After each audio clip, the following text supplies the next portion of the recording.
Coach Paul Colontino and the Colonials coming off a bye week and getting ready for Penn State at the Pagula Ice Arena. A pair of 1 p.m. opening faceoffs this approaching Friday and Saturday as the CHA Chase resumes. Coach Paul, what was the bye week like around here? Is there such a thing as a typical bye week around here? I don't know if anything's typical these days. So, Poor word choice, I yeah. admit. No, it was good. You know what? We used the time last week to, to freshen up on a few things, system-wise, skill set-wise. I feel like we got a little bit of rest over the course of the weekend, which was well-deserved, for our players. And I know we came off a Christmas break where it was long.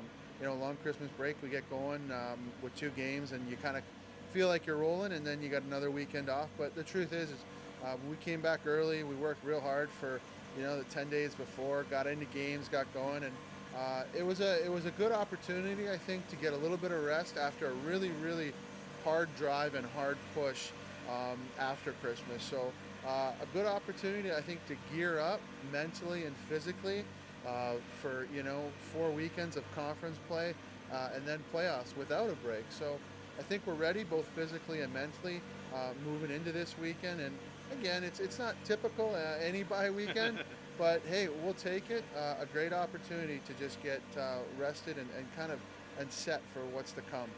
Is there anything the team can take away from its first meeting with Penn State this season, which was a very successful one at that can maybe help you guys replicate those results in Happy Valley?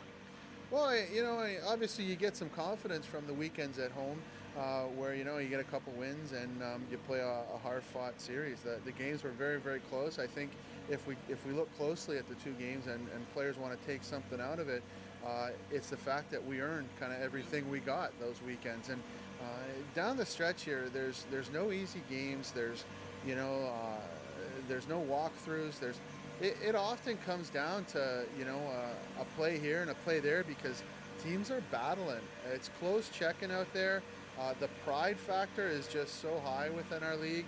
Teams want to beat each other. There's the race, for a bye moving into playoffs, and there's also the race for not to say the home ice advantage in playoffs, but you want that last change sometimes. So you want to finish 1-2, and if not there, you want to finish 3rd or 4th to get those things. So to take things out of the first series, hey, a couple wins, we did very well. We executed at home. We're happy with it. Moving forward, though, into this weekend, I think we know we got to earn everything we get. Defensively, this team just seems so dialed in the past few games, especially that RIT series that you were coming off of before the bye week. What has that group done particularly well to get the team moving in the right direction? I think you talk pride factor. They're just a very, very prideful group. They take their defensive assignments very, very seriously, and they don't want to get beat. And that's the first thing. They want to win their battles. Yeah. And when they do that, it becomes huge. Our 3rd defenseman on the ice there in terms of our goalie has been outstanding. Our D are battling, and as things happen in a game, players get loose. Our goalies have come up big. So when you talk defensively and you look at, say, the 2D and the goalie, we've been outstanding with what we've been able to do together. Our last component there, our centers and our wings contributing. People are finding a way to contribute to our game defensively, even when they're not, say, defensemen. And they're finding a way to support each other, bending but not breaking, getting through maybe a tough shift here or there. And I think that's just the key factor is, our D aren't alone out there. They're getting help from a winger, a centerman in key points. That's given us that little bit of time and that opportunity to relieve the pressure and then get going again. So I think it's in short, it's a huge group effort, but also our D have set the tone. They're leading the way for how things need to get done defensively, and everybody else is jumping on board with them.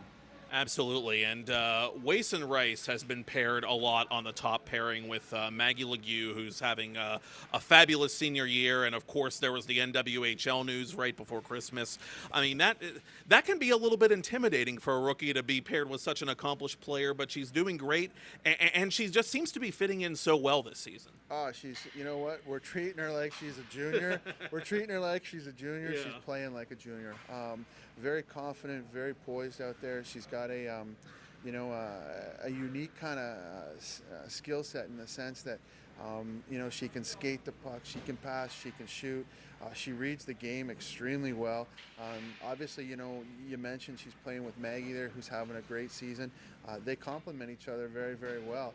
But in terms of Wason, she's doing a great job. And again, she's a freshman who stepped into just massive minutes. She's handling them very well. She's poised, she's confident, and again, she's getting the job done like she's a junior. So we're excited for her. Neither of these teams, Robert Morris or Penn State, have been making it easy to put the puck in the net. Question is, what can you guys do this weekend to do it more than your opponent? What can we do this weekend to do more than? I'd like to say just everything. In terms of offensively, you don't know how, where, or when your offensive opportunities are going to come. They could come from the blue line. They could come from a power play. They could come from penalty killing. I think if we can be ready more than our opponent, Sure. And expect the opportunities, when you expect opportunities and you're ready for them, in many cases, it's much easier to convert on them. So I think if we're ready for opportunities, we're playing our game and we're ready to jump seams, jump holes, create a 2-on-1, walk off the goal line, a PP situation, any of those opportunities, if we're ready and we're taking care of business on our end, that's what's going to prove the difference. The proverbial Scouts motto, I guess, be prepared. And the Colonials are going to be prepared for Penn State as those two teams collide at the Pegula Ice Arena. Again, 2 1 p.m. games this weekend on Friday and Saturday, and you'll be able to watch those live on the Penn State Athletics website. Head coach Paul Colontino. Thank you, Paul. Thank you.